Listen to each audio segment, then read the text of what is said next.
Oiê pessoal, a paz do Senhor, estamos aqui para mais um vídeo no canal e antes de tudo, se ainda não é inscrito, te inscreve, deixa aquele like abençoado.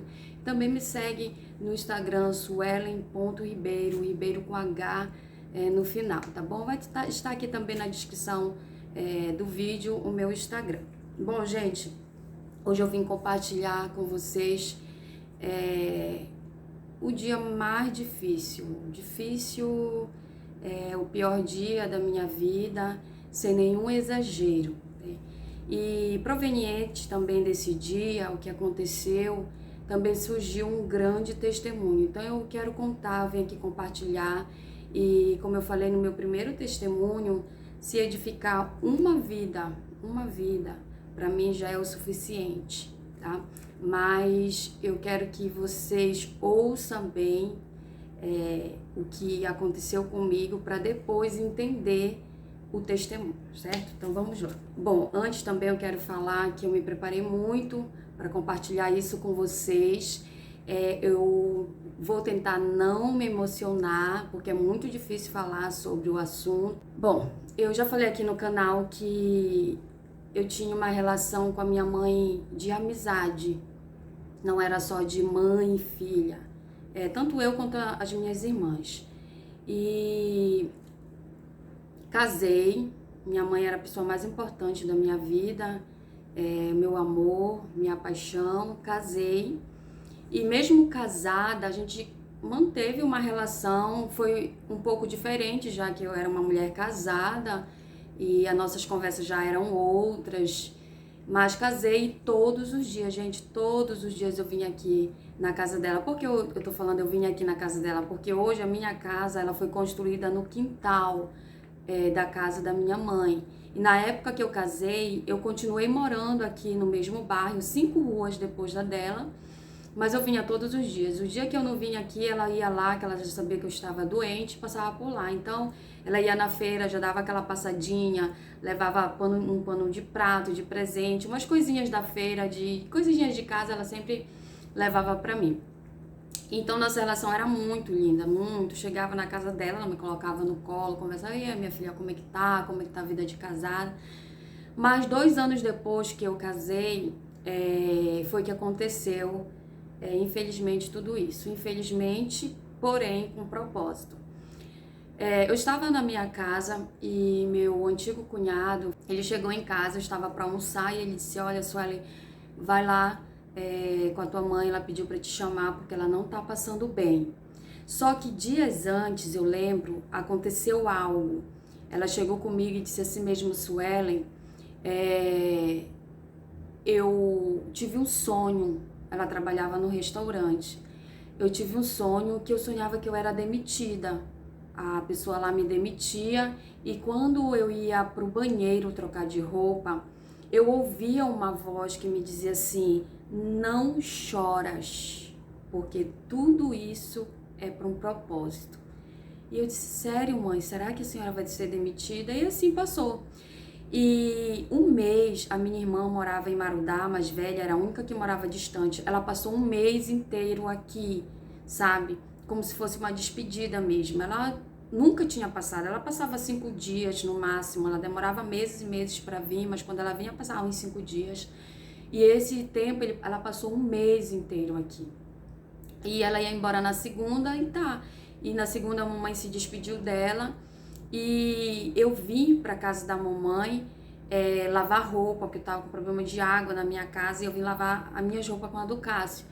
E quando deu um horário assim, tipo de 1 hora da tarde, 1h30, a minha mãe chegou. Ela chegava por volta assim de 3 horas da tarde. E ela chegou e eu olhei pra ela, mãe, já? E ela disse assim mesmo, Sueli, lembra do meu sonho? Eu disse, lembro. Ela disse, pois é, aconteceu da forma que eu sonhei. Quando eu entrei pro banheiro para trocar minha roupa, a pessoa disse que não podia mais ficar comigo, pelos problemas que estava enfrentando lá. E eu quis chorar, porque a minha mãe amava trabalhar ali. E eu lembrei do sonho, eu não chorei. E o que é que a gente vai fazer? Ela contando pra mim, o que é que a gente vai fazer? Como eu tô tanto tempo sem ver meus irmãos e meu pai, eu quero ir visitar eles, já que eu não tô mais trabalhando, então vamos se organizar pra gente ir visitar eles, vamos visitar primeiro os que moram aqui em Belém, e depois nós vamos viajar para Marudá para ver meu pai e os outros irmãos dela. Eu disse, tá bom. Só que no dia que ela foi na casa de uma das minhas tias, eu não pude ir. E quando ela voltou, ela já voltou gripada. Aí voltou gripada, tá, febril. E na terça-feira, o meu cunhado foi lá, me chamou. E quando eu vim, ela estava se tremendo muito, tremendo demais. E ela estava assim, ela queria esse dia, era um dia marcado para ela receber a indenização dela. E eu disse, mãe, o que foi que aconteceu? Ela disse, eu fui tomar meu banho e de repente me deu esse tremor. Eu disse, mas a senhora estava com febre? Ela disse, eu estava me sentindo um pouquinho febril ainda. E aí eu disse, então vamos pro pronto-socorro, mãe. E aí organizei tudo, mandei ir atrás de táxi. Nessa época nós não tínhamos carro. E o meu irmão não conseguiu um mototáxi. Eu disse, não, vamos, mãe, aqui a senhora não fica, vamos de mototáxi, mas nós vamos. Eu vou tentar resumir porque é muita coisa aconteceu nesse dia. E quando chegou na frente da seccional, antes de chegar no pronto-socorro, começou a chover. E eu disse para o mototáxi, para aqui, era um bar, para aqui, que minha mãe não pode pegar chuva. E ali ficamos. E nisso caiu uma chuva muito forte, muito. E eu por debaixo de chuva, ia para as ruas, atrás de táxi e não conseguia. E a minha mãe já estava sentindo muita dor no corpo, muita dor no corpo. E eu lembro, gente, providência de Deus, eu lembro que parou um carro e baixou os vidros, desceu um rapaz desse carro e foi na minha direção. E ele olhou para mim e disse assim mesmo, você está precisando de ajuda? E eu disse, estou. E a minha mãe tá doente, eu preciso levar ela aqui na Cidade Nova, no pronto-socorro. Ele disse, então vamos agora. Fomos, descemos, tá, chegamos lá. Contamos a situação pro médico. Até hoje eu lembro do rosto desse médico, não sei se ele ainda é vivo, mas enfim. Contamos, ela contou os medicamentos que ela era alérgica e contamos o que ela estava sentindo, dor no corpo, febre, gripe, dor de cabeça e o tremor. Tá, ele passou um remédio, disse, olha, ela vai tomar 5 miligramas, não lembro muito bem, e porque ele é muito forte esse remédio. Tá, deram pra ela, só que quando aplicaram a injeção no bumbum dela, ela já sentiu uma dor. Ela disse, olha, tá doendo demais. Aí, tá, não levei em conta. E quando ela tomou soro, e quando terminou o soro dela, nós voltamos para casa. Eu liguei pro meu irmão, e ele providenciou, tá, um táxi, e nós voltamos. Só que quando ela foi descer da cama, lá do hospital, ela não conseguiu mais. Ela não conseguia colocar os pés no chão. E vamos lá. E quando chegamos em casa, ela teve várias crises de desmaio já, por conta da dor, tava doendo demais. Eu ainda fiz, aqui a gente conhece por caribé, ela não comeu nada o dia inteiro, eu fiz ainda um caribé. Ela tomou o caribé, só que ela vomitou, ela desmaiava muito, muito. E aí o meu pai disse, não, vamos tirar ela daqui. Isso já era por volta de 11 e alguma coisa da noite. Levamos ela para o hospital de Belém. Eu não vou citar esse hospital, eu não vou citar também o nome do médico.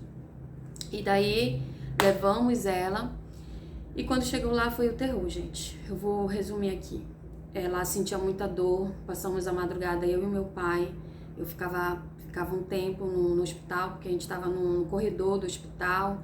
E quando eu cansava, o meu pai entrava, eu ia para fora descansar, e o meu marido lá fora também com a gente, nos acompanhando. Foi a madrugada inteira. Só que quando chegou, ela não conseguia dormir, ela sofreu com muita dor, ela não dormia, ela pedia, dizia assim, minha filha, eu queria poder dormir pelo menos um minutinho. E aquilo partia meu coração. Só um momento. Porque eu via que ela estava com muita dor e não conseguia dormir. Então, ela dizia que ela estava menstruada. O ciclo menstrual dela tinha vindo e era para mim trocar, que ela sentia que ela estava suja. Pus ela dentro na cadeira de roda, levei ela pro banheiro para trocar. Quando eu levantei o vestido dela, gente, que eu fui para trocar, eu me deparei com uma cena horrível, horrível.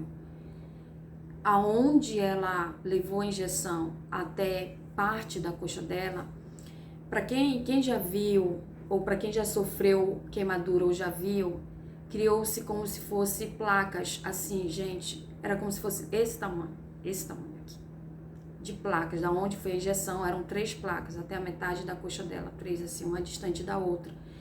Era como se fosse, sabe quando a gente se queima e cria aquela bolha de água, sabe, aquele líquido dentro, só que não era água, era sangue. Era aquela pele bem fininha, como se fosse uma queimadura, aquela bolha horrível, só que era sangue dentro.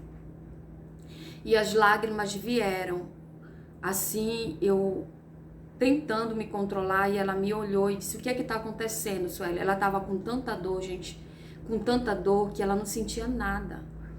E eu disse, engoli o choro, eu disse: nada, mãe, não tá acontecendo nada. Ela disse: por que tu tá chorando? Ela já me conhecia, ela sabia. E eu disse: não, mãe, eu tô chorando pelo momento que tá acontecendo, a senhora tá sentindo muita dor. E eu falei algumas coisas, ela acreditou, mas naquele mesmo momento eu pensei: a minha mãe vai perder a perna. Porque era muito feio, muito feio. Enfim, passou a madrugada, quando deu 7 horas da manhã, meu pai saiu às 6 horas do hospital direto para o trabalho. E quando deu 7 horas, o meu irmão chegou para trocar comigo, que ele ia passar o dia e eu ia passar novamente a noite com ela. Tá, vim para casa. Vim para casa e quando eu cheguei em casa, quando eu falo vim em casa, eu quero até corrigir isso, eu não vim para minha casa, eu vim para casa dela. Só que eu sempre costumei chamar minha casa, nunca perdi esse costume. Eu vim para casa dela, Entrei no quarto dela, dobrei o meu joelho e peguei a Bíblia e disse assim: Deus, agora só é eu e o Senhor. Peraí.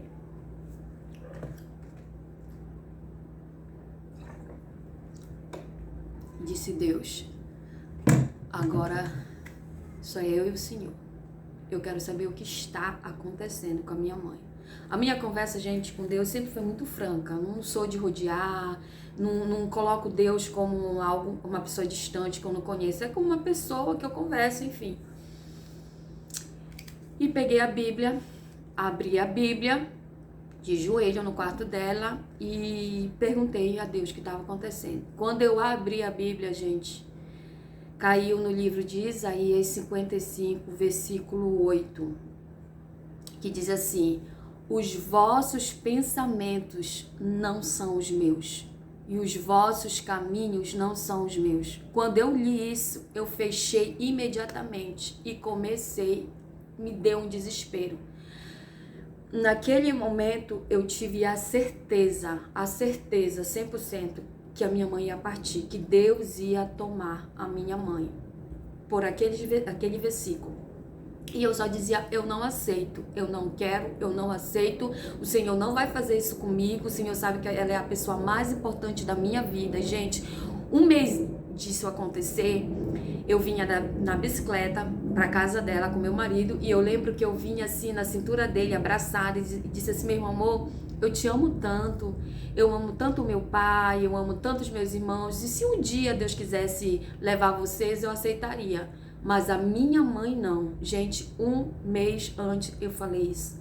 E o meu marido olhou não, que ele estava pedalando, e ele disse: Suelen, isso é idolatria. Eu disse: não, eu idolatrar a mamãe jamais, idolatro ninguém não.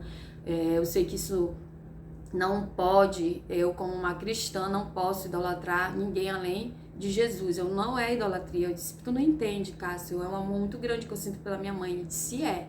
E eu disse: não. Tá, vamos prosseguir. Pra vocês, eu tô contando isso que vocês vão entender o testemunho. E aí eu chorava.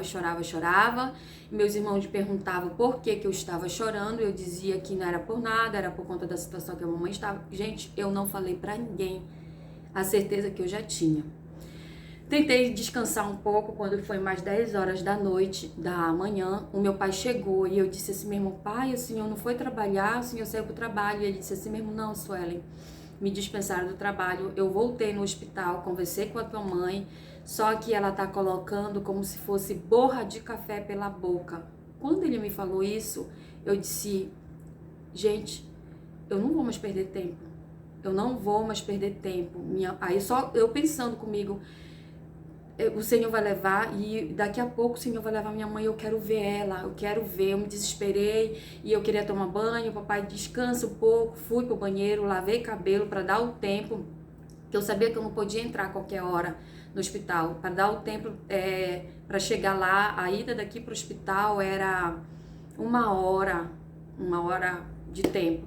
E eu fui, meus irmãos chegaram do trabalho, Sueli, o que foi? Por que tá chorando? Dizia nada, nada, tô assim por conta da mamãe. Gente, fui, concluído, foram umas amigas minhas comigo, foi meu marido comigo e eu fui chorando daqui ao hospital.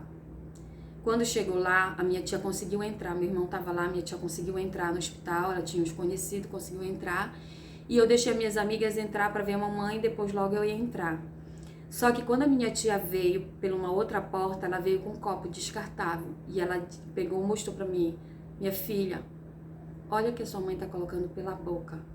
Quando eu vi aquilo, eu já sabia que o sangue da mamãe já tinha coagulado. Eu não entendo muito de medicina, mas eu já tava sabendo. E aí, pronto. Foi quando eu abri o que eu sabia. Eu disse, tia, aí eu comecei a chorar, tia, a mamãe vai morrer. Ela não vai, minha filha, não vai. Eu disse, tia, ela vai morrer e eu preciso ver ela antes dela morrer.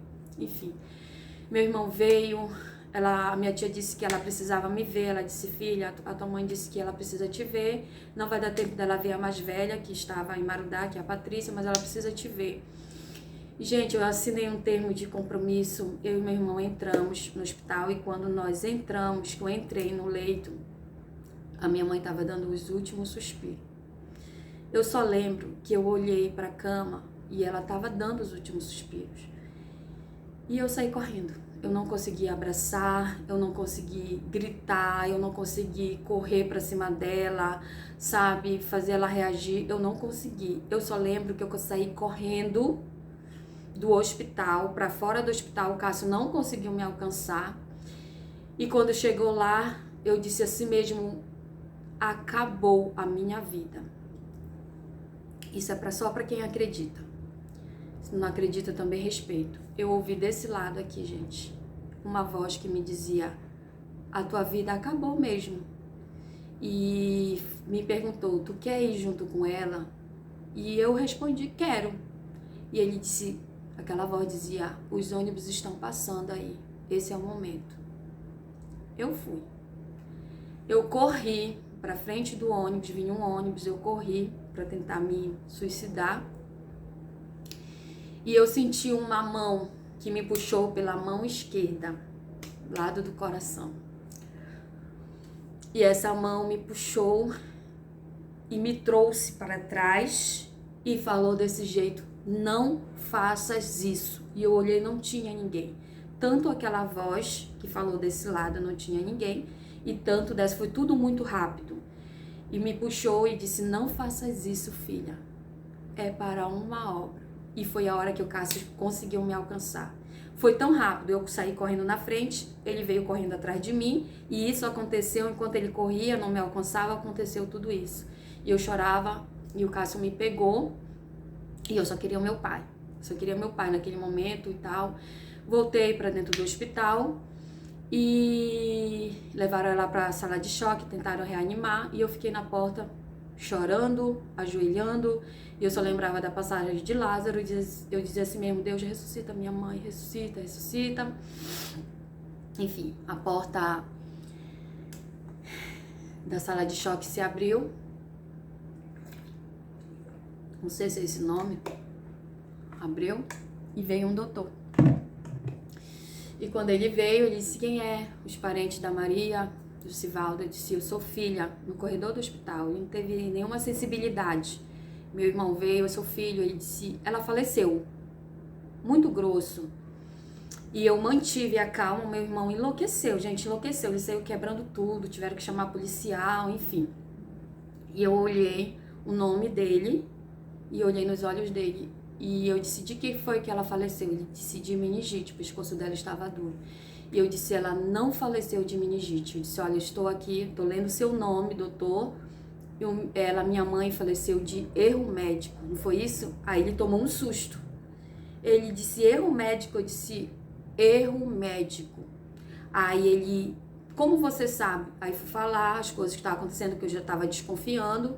Gente, minha mãe simplesmente teve dengue hemorrágica.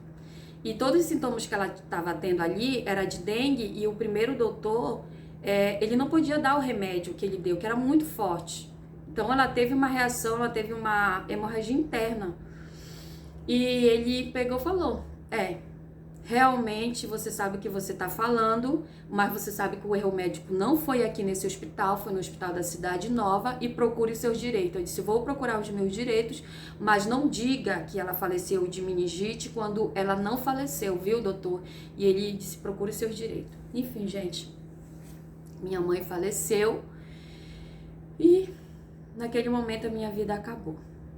Acabou. Nós sofremos um choque tão grande, que todas nós 4 ficamos doentes. Enterramos a nossa mãe e ficamos doentes. De febre, diarreia, vômito, um monte de coisa. Ficamos de cama, sem conseguir se levantar da cama. Foi tudo emocional. E eu quero agradecer aqui. Minha memória nunca vai ser curta para as pessoas que nos ajudam, a todos que nos ajudaram, mas principalmente ao meu marido, que foi uma peça fundamental. Ele cuidou de mim, cuidou das minhas irmãs quando nós adoecemos, e fora também o psicológico, ele nos ajudou bastante. Bom, agora nós vamos para o testemunho decorrente de toda essa situação.